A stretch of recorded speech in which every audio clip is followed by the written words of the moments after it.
لیکن ظلم اس پر یہ ہے کہ مخالفین اور معاندین احمدیت آپ علیہ السلام کی وفات کے بارے میں طرح طرح کی لغو اور جھوٹی باتوں کو مشہور کرتے ہیں. آپ سے ہم یہاں پہ یہ پوچھنا چاہتے ہیں کہ اس زمانے کے آخری امام حضرت اقدس مسیح موعود علیہ الصلوۃ والسلام کی وفات کہاں اور کن حالات میں ہوئی؟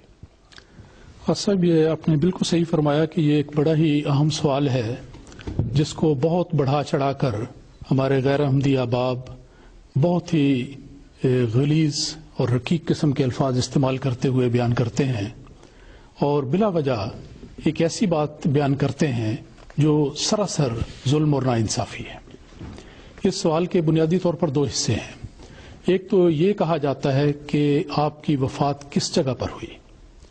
یہ لوگ جو الزام لگانے والے ہیں، اعتراض کرنے والے ہیں، ہر قسم کی شرافت کی بات کو چھوڑتے ہوئے اپنی طرف سے بنا کر بیان کرتے ہیں کہ ان کی وفات نعوذ باللہ بیت الخلاء میں ہوئی. اب سوال یہ ہے کہ اس اعتراض کا اور اس الزام کا اور اس بہتان کا کیا ان کے پاس کوئی جواب ہے؟ کیا اس کے پاس کوئی ثبوت ہے؟ کیا کوئی گواہ ہے جو یہ کہہ سکے کہ واقعی ایسی بات ہوئی ہے؟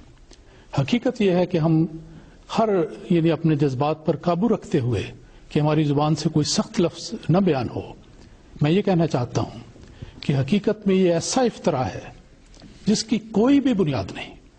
ایک ایسا الزام ہے جس کا دنیا میں کوئی بھی عینی شاہد اور گواہ نہیں ہو سکتا.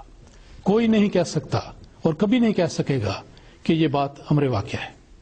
حقیقت یہ ہے کہ حضرت مسیح پاک علیہ الصلوۃ والسلام کی وصال کے موقع پر جو عینی گواہ تھے، آپ کے خاندان کے افراد اور آپ پر جانثار کرنے والے اپنے صحابہ کرام، ان سب کی متفقہ یہ شہادت ہے کہ حضرت مسیح موعود علیہ الصلوۃ والسلام کا وصال اپنے بستر پر ہوا، اور اس کے علاوہ کوئی بھی بات جو کہے گا حقیقت میں کلیتاً غلط بیانی ہے.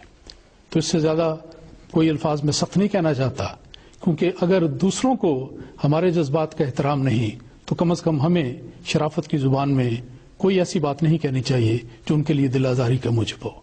لیکن یہ یاد رکھنا چاہیے کہ جو لوگ پہلے کچھ وقتوں میں اس قسم کی بدزبانیاں کرتے رہے ہیں اور یہ الزام لگاتے رہے ہیں، وہ اللہ تعالیٰ کی پکڑ سے محفوظ نہیں رہے، اور اللہ تعالیٰ کی پکڑ نے ان لوگوں کو پکڑا اور اسی قسم کی سزا ان کو دی گئی جس قسم کی سزا انہوں نے یہاں پر منسوب کرنے کی کوشش کی.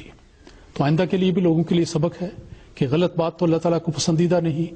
جھوٹ سب سے زیادہ ذلیل گند ہے جو کبھی انسان کوئی کھا سکتا ہے.